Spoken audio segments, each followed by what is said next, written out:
Vemos la siguiente parte a la IA de ChatGPT de OpenAI que piensa del comunismo y el capitalismo. Y esta es la otra pregunta que le hemos hecho.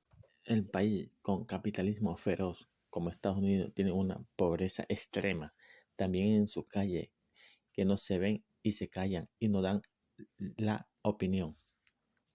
Y esa es su respuesta que nos ha dado. Es cierto que en Estados Unidos, a pesar de ser una economía capitalista fuerte y desarrollada, todavía hay una cantidad significativa de personas que viven en la pobreza.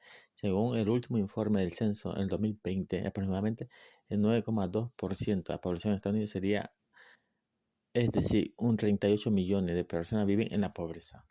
Te pregunto, ¿te parece poco 38 millones de personas que viven en pobreza en un país desarrollado y capitalista? Esta ha sido la respuesta que nos han dado. Y esta es la continuación. También es cierto que hay una tendencia oculta de minimizar la pobreza en Estados Unidos, especialmente en las áreas urbanas, donde la pobreza es más común. Esto se debe aparte de que la pobreza es asociada a menudo con la estigmatización y la marginación social, lo que hace que muchas personas vivan en la pobreza, oculten su situación por temor a la discriminación, a la estima social. Además, la pobreza no afecta a todas las personas por igual en Estados Unidos. Las personas de color, las mujeres y los niños, las personas mayores y las personas con discapacidad tienen más probabilidad de vivir en la pobreza que otros grupos de la población. En resumen, aunque Estados Unidos es una economía capitalista fuerte y desarrollada, todavía hay una cantidad significativa de personas que viven en la pobreza en el país. Importante reconocer y abordar la pobreza y la desigualdad económica para construir una sociedad más justa, equitativa para todos. Vaya, no dice que la gente blanca que vive en Estados Unidos son los ricos, los negros, las mujeres son los pobres, y los niños y las personas mayores. Y los ocultan, porque no te vas a oír esto en la televisión de Estados Unidos, la pobreza que hay. Pero si tú caminas en las calles de Nueva York, California, o en cualquier estado, verás las personas que están en la calle, que andan con sus carritos empujando, o vagabundo, como lo llaman en países. Y esta es la siguiente pregunta que le hacemos.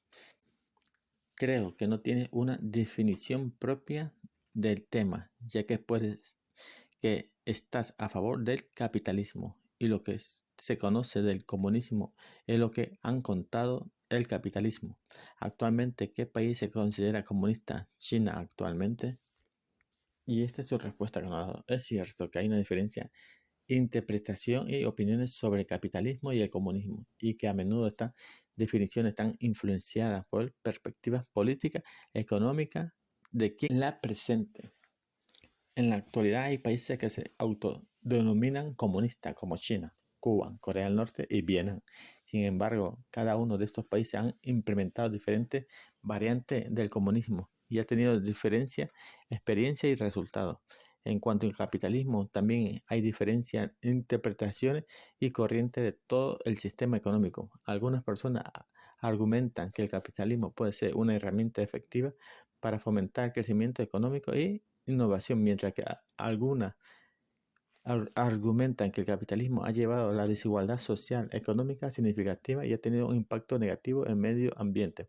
En resumen, es importante tener en cuenta que la definición del comunismo y capitalismo son complejas y están influenciadas por muchos factores, incluyendo la perspectiva política, económica de quien presente. Además, es importante reconocer que los países que han implementado sistemas políticos y económicos comunistas y capitalistas han tenido resultados mixtos. En cada sistema tiene su propia fortaleza y debilidad.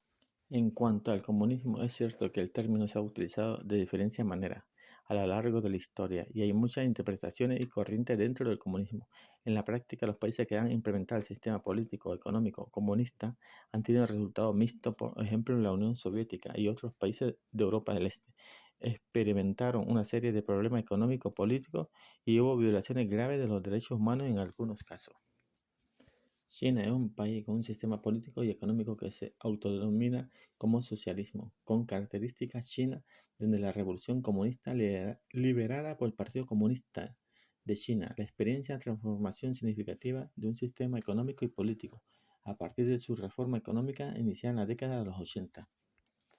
En resumen, China se considera a sí misma como un país socialista, con características chinas y adoptaron un modelo económico mixto que combina elementos del socialismo y el capitalismo. La situación política y económica de China es compleja y ha evolucionado a lo largo del tiempo, y existe diferencia de perspectiva económica sobre su sistema actual. Bueno, lo que pienso es que nos quieren camuflar lo de China, que hace un país comunista, socialista, y Estados Unidos sí es capitalista, tiene su complejo de pobreza extrema, pero hay que ocultar la cara oculta del capitalismo. Es lo que quiere decir. Todo lo sucio del capitalismo hay que ocultarlo. Las empresas que te explotan laborando, trabajas 10 horas y se pagó esto, o lo acepta o no hay. O el comunismo, hay que hablar todo del comunismo, sea bueno o sea malo. Bueno, saca tus conclusiones y deja tu comentario.